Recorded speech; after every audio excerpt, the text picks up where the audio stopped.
Hi, my name is Dr. Ross Hauser. Welcome to the Hauser Neck Center in Fort Myers, Florida. Today we're going to talk about a very common symptom that people have is cold, tingly feet. Most of the time, I think that the solution to problems is actually very, very simple. You know, if we just use good logic, most of us know, especially, being from the Midwest, Chicago, from the age of 8 to about the age of 16 or so, my father took me to Soldier Field to watch the Bears game. We had season tickets. I mean, I was there through all the murderous years where the Bears were terrible. Bobby Douglas and Abe Gibron and all that. And I guarantee you in the stadium when it's 10 degrees out and the wind's blowing on from Lake Michigan, that there was a lot of cold hands and cold feet. So the cold weather constricts the blood vessels, and that gives cold hands and cold feet. So that's one of the first clues of what causes cold hands and cold feet. It's going to be something that causes the blood vessels to clamp down. Peripheral neuropathy or nerve compression is notorious for causing cold hands and cold feet. So that's kind of what we're going to talk about is what's the structural cause of cold hands and cold feet. Now, you heard me on other YouTube videos about Hauser's law. So Hauser's law is when the etiology of symptoms is elusive, following the neurology leads to ligamentous joint instability as the cause. Okay, so somebody who has diabetes, who has peripheral neuropathy, then of course we know that the nerve damage is from sugar poisoning of the nerves, and that's causing the peripheral neuropathy, giving cold hands and cold feet. That's easy, but there's lots of people that have one hand is cold. One foot is cold. So those are likely from a nerve compression. So in other words, if you follow the neurology of that nerve, it's going to lead to ligamentous joint instability. So in other words, if somebody had a cold, tingly foot and this is where it was cold, well, that's the superficial perineal nerve. So if we follow the neurology of the perineal nerve, that's going to lead you to the lateral knee joint where the perineal nerve is. So if you look for knee instability on the outside of the knee, that's probably the joint instability that has to be resolved. Now, if we look at the medial and lateral plantar nerves, which is the bottom of the foot here, so if somebody just has numbness, a cold, tingly feet on the bottom, and these are branches of the tibial nerve, well, the tibial nerve runs on the inside of the foot, so it's probably going to be medial ankle instability, and I'll show that. So that's what Hauser's law means. Follow the nerve where, in other words, a part of the foot or hand is numb and tingly. What nerve innervates that part of the skin? And then follow that nerve, and it'll probably lead you to a ligamentous joint instability. So again, that's what I'm talking about. So depending on which part of the foot is numb or tingling will lead to various nerves that are getting compressed, and that compression is usually due to ligamentous joint instability. Some of the common symptoms of a nerve entrapment is burning skin, cold hands or feet, extreme sensitivity to touch. It can be itching, the skin can be hot, or the skin can be cold. There can be severe pain. You can get swelling of the extremity. You can even get a skin rash. Well, there's lots of different nerve entrapments that can cause a variety of symptoms. Now, let's say somebody says, I have a cold, tingly right foot. So is the tingliness and the coldness on the top of the foot or the bottom of the foot? So if it's the top of the foot, it's probably going to be the perineal nerve, and the instability likely is going to be on the lateral part of the knee, like I said. If it's on the bottom of the foot, that's probably going to be related to tarsal tunnel syndrome, which relates to the medial ankle or the inside of the foot. And of course, even sciatica can give you a cold, tingly foot. And then when it's equal bilaterally, that normally is peripheral neuropathy. And sometimes that has a structural cause, sometimes it's a metabolic cause like high blood sugars. I put this slide in here just to show, it's just an illustration that shows that the sympathetic nerves go around the blood vessels. So the sympathetic nerves go around the blood vessels. So the same process that's causing the nerve to be compressed, entrapped, stretch, is also going to affect the sympathetic nerves. Like if you think about it, when there's an injury, you want a symptom to develop because then you can do something about it. So imagine if you had lateral knee instability and you didn't have a symptom. Well, one time you could be walking and just fall over because your knee's unstable. And sometimes the pain or the numbness or the tingling, coldness, it's in the extremity.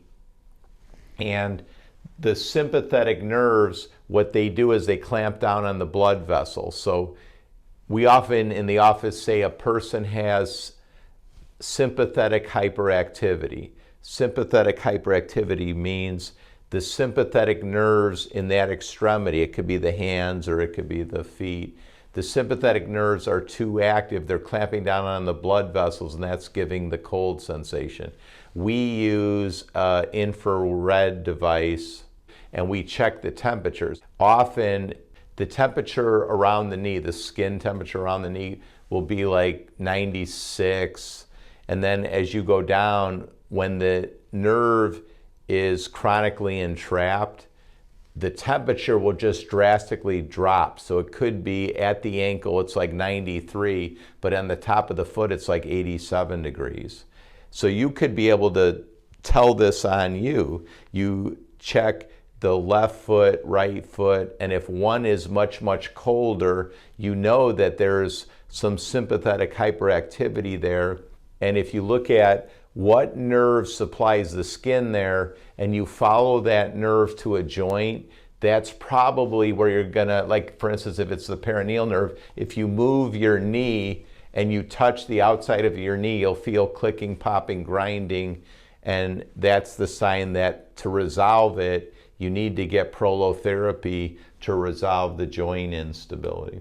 Chronic nerve compression can affect nerve axon flow, the arterial supply to the nerve, the venous outflow to the nerve, and it takes very little pressure to injure the nerve. It takes very little pressure. Nerves, as we all know, they run right next to the bone. So the most likely cause of chronic nerve compression is going to be excessive movement of the bone. And sometimes the nerve is getting compressed at two areas and both areas need to be addressed. Why nerve blocks or steroid shots don't work? Because they don't address what's causing the nerve to be compressed and stretched, which is normally ligamentous joint instability. And this is the vagus nerve, but peripheral nerves look very similar. Every nerve is made up of thousands and thousands of nerve cells. So as the nerve gets compressed, eventually some nerve cells start to die. Normally with nerve compression, it's just the outside of the nerve. The outside of the nerve gets injured. The outside of the nerve is called the myelin sheath. So the myelin sheath is there. It's the white covering of a nerve. The myelin sheath is necessary so nerve transmission is fast. The electrical impulses down the nerve is very fast. If the myelin sheath gets injured, that's going to cause the nerve impulses to go slower, and thus you start getting numbness. But the coldness normally is related to the sympathetic hyperactivity, and you actually have a decreased blood supply. So if there's a 2-degree difference between the extremities, Often that means that there's chronic nerve entrapment on the extremity that's cold and tingling. Now, see where it says dorsal root ganglion? This is the sensory nerve. The DNA or the cell body, the DNA of the cell body of this nerve is actually at the dorsal root ganglion, and the dorsal root ganglion is by the spine. That's the point of this. When you have numbness in an extremity or tingling, coldness in an extremity, and you think it's like from the sciatic nerve, it's likely going to be really, really high up by the spine, because that's where the DNA of the ganglion is. And basically, a healthy nerve has a good transmission of the impulses because the myelin sheath's good. See how here the myelin sheath is damaged, and then you get unhealthy nerve cells, and that can make you prone to cold, tingly feet. Now, this is from an article from 2022. It says, the current evidence is overwhelmingly clear in diabetics with neuropathy and a positive Tinel sign over the tibial nerve at the tarsal tunnel that decompression by neurolysis of lower extremity nerves can relieve pain, restore sensation, and prevent ulceration and amputation. Now, I put this on there because there's so many points to it. So a Tinel sign, so if a person wanted to know, is the tingling from a specific nerve, you do a Tinel sign. So a Tinel sign is like you just poke on this. So I'll give you an example. So if somebody had carpal tunnel syndrome, which is entrapment, because that can give you numbness of your hand, right? Especially in these three fingers. So these three fingers, if it's cold and tingly, it could be from entrapment of the median nerve here. So a Tinel sign would be you just go like this, and if you get tingling, that's a positive Tinel sign. So it's likely that you have entrapment of the median nerve right here. So even with diabetics who have sugar poisoning, that if you decompress the nerve, like you do something that gives the nerve more room, the nerve function can be restored. So there are surgeries, decompressive surgeries that do it, and I'm going to talk about a process called hydrodissection, which we do in the office. This is from a paper, a recent paper, 2022, and it just shows that when there's ischemic injury of a nerve, the blood supply is affected. When there's inflammatory pathology, inflammation. But when you get stretch of a nerve, excessive stretch of a nerve, it affects the blood supply, the inflammation, and the structure of the nerve. So the most likely reason of somebody who doesn't have diabetes, who has cold, tingly limb, like a hand, an elbow, a body part where it's cold and tingly, it's most likely stretch, compression of a nerve. And if you follow that nerve, you're going to see that there's ligamentous joint instability that's causing it. And nerve injuries are progressive, as is joint instability. So if somebody has unstable ankle affecting the tibial nerve, it's going to be a progressive disorder unless you stabilize that ankle, and the treatment we would use to stabilize it is prolotherapy.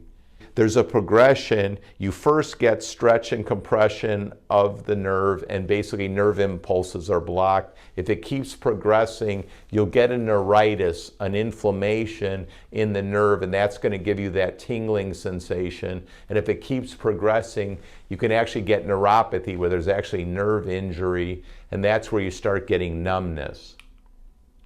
And then the tarsal tunnel is on the medial side of the ankle, and that's going to give you, on the bottom of the foot, that's going to give you tingling, pain, sometimes burning pain. It can give you a cold sensation. So tarsal tunnel syndrome is compression of the tibial nerve just below the medial malleolus or the medial ankle. And then this is the tendons and the nerve in cross section. So the way we treat this is, if there's ankle instability, you treat the ankle instability with prolotherapy, because ankle instability can cause tension in this sheath, in the tarsal tunnel, this space here, and that can cause nerve compression. The other thing that we do is we inject platelet-rich plasma into this sheath to decompress the sheath and stimulate repair of the posterior tibial nerve. Now this shows, this is the medial ankle, this is the lateral ankle, this is the fibula, this is the tibia, this is the tibial nerve. So see how it goes on the bottom of the foot. So it's easy to see that if these bones moved excessively, and especially if somebody takes their foot and goes like this, and if you do that and you get clicking, popping, grinding, and you can feel it or hear it, and you have numbness, pain, tingling, cold sensation of the foot, you likely have stretch compression of the tibial nerve, and you need prolotherapy to the ankle, stabilize the ankle, decrease the stretch compression of the tibial nerve, and the symptoms resolve. Now, if there's already been tibial nerve damage, then it's likely in addition you will need hydrodissection and injection of stimulatory substances such as platelet-rich plasma around the nerve in the tarsal tunnel, because the platelet-rich plasma has growth factors and different things that stimulate repair. So these would be the ligaments that are treated. So the tibial nerve runs right over here where the tarsal tunnel is. So the deltoid ligament and the ligaments on the medial side would be the ligaments that need to be treated for numbness, cold sensation, tingling on the bottom of the foot. But realize it's any part of the body. I mean, we'll have people that just have a cold, tingly sensation in their abdomen. Like the other day, we had a person that came in and like in the front of the hip region, they had a cold, tingly sensation. It was the genitofemoral nerve. So again, where there's a tingling, cold sensation on the skin, then you follow the nerve, see where the nerve goes, and if it goes right by a joint, that joint probably has some instability and you need prolotherapy. If there's not instability as manifested by clicking, popping, grinding, then it may just be substances need to be injected around the nerve to decompress the nerve and stimulate the nerve to heal. And again, what we're talking about is Lyftogt perineural injection therapy, also nerve release injection therapy or hydrodissection.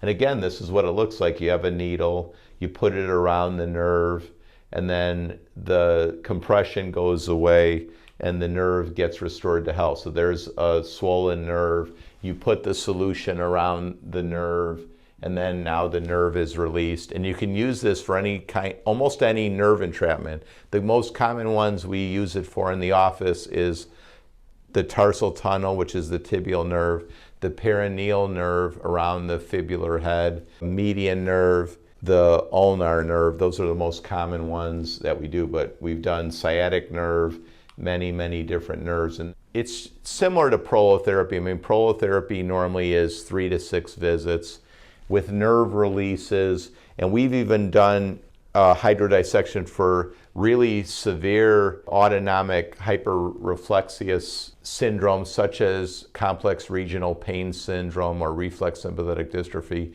The other day I was talking to Danielle, and after the first visit, this patient with very severe burning, tingling pain, where they actually had the diagnosis of complex regional pain syndrome, and they were 20–25% better just with the first visit. But you got to figure 3 to 6 visits, and when the joint instability is resolved and platelet-rich plasma is placed on the appropriate nerve, typically there's a gradual diminishing of the tingling, the pain, and eventually the autonomic hyperreflexia goes away, so the blood supply gets restored and the limb warms up.